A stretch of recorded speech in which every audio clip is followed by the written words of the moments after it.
So this week I have another case study for you, and it's one of my favorites because it really illustrates the importance and the value of understanding cost to serve, and it's a simple one to grasp. Coming right up.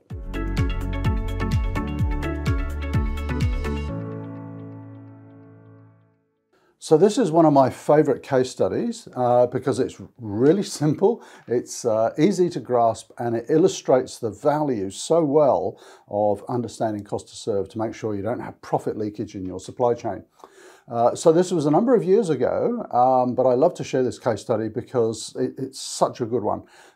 So the product was Photographic Supplies.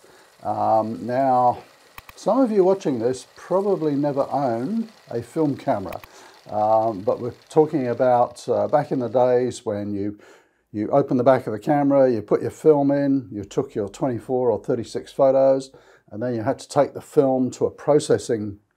Well, in the early days, you sent them to a processing laboratory, and then we had photo processing shops, and then there was these shops that could turn around the pictures in 1 hour, which was amazing.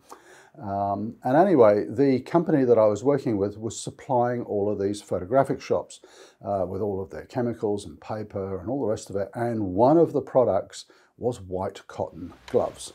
Just hold that thought for a minute, the white cotton gloves.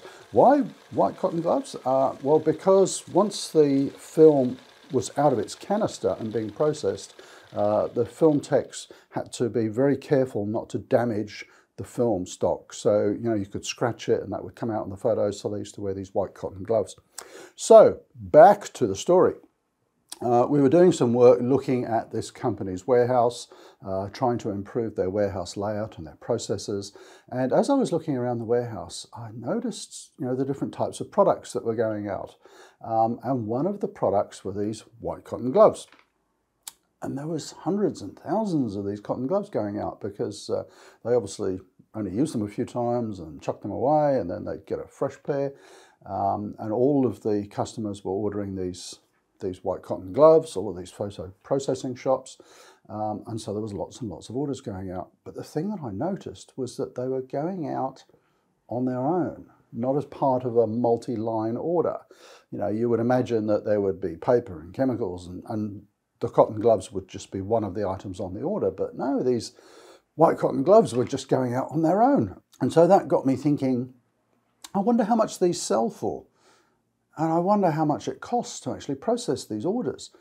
So I did a little bit of digging around and I started to map out how these orders were processed. So the order would come into customer service, they'd put the order onto the system, they'd be generating a picking ticket in the warehouse.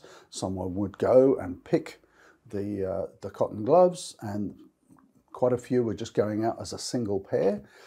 They'd then be taken to a packing bench. They'd be put into one of those plastic sort of envelopes, overnight satchels we call them, ready to be picked up by the couriers, and they would be couriered overnight out to the photo shops. Just think about that for a moment, the cost of each step of that process. You know, we've customer service are putting the order into the system. We've then got to go and pick the product. Someone's actually got to physically go to it in the warehouse and pick them out. Someone's then got to pack them. And then the courier has to deliver that pair of white cotton gloves. And if you're wondering how much that process would cost, just that overnight courier was costing $7 for each of those orders. And many of these orders had one pair of cotton gloves in them. Think about the cost through the warehouse. Let's say, you know, that would be maybe $5. So we've got a $12 cost just to get this pair of gloves to the customer, the photo shop. What do you think they were selling the gloves for? Here's the kicker, $5. So we're selling a $5 product and it's costing us $12 to get them to the photo shop. And so I shared this information with the managing director. It was, to use that term, he was gobsmacked. He said, "This is ridiculous. You know, how do we fix this?" How would you fix this problem? Just think about it for a moment. Would you get into the warehouse and try to improve the processes, try to make it less costly? Would you be negotiating with the couriers to try and get a lower cost for that overnight delivery? The answer is way simpler than that.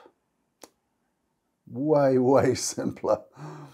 These cotton gloves came in packets of 5. There's the answer. Minimum order, 5 pairs of gloves. Everybody's using them, all the customers are using them. You just have to buy them in packs of 5. Problem gone. Just think that through for a moment. It's the same order processing cost. It's the same picking cost in the warehouse, whether I pick 1 pair or a little packet of 5. It's the same cost to pack it up on the packing bench. It's the same courier cost because 5 gloves are not much bigger than 1. It all goes into the same overnight satchel, costing the same amount. So because they're in packs of 5, effectively 4 of those pairs of gloves are getting a free ride. And suddenly we're not losing money on that product, we're actually making a profit on the product. And that's why I love this case study, because it's a great illustration, it's easy to grasp. And as soon as I mentioned to the managing director, just make the minimum order, 5 pairs, he went, of course. Whoever allowed, customers to buy 1 pair? So minimum order quantity is very often the key to solving cost to serve problems. And I know you might comment down below and say, but customers only want to order 1 or 2, they don't want to order packets of 5.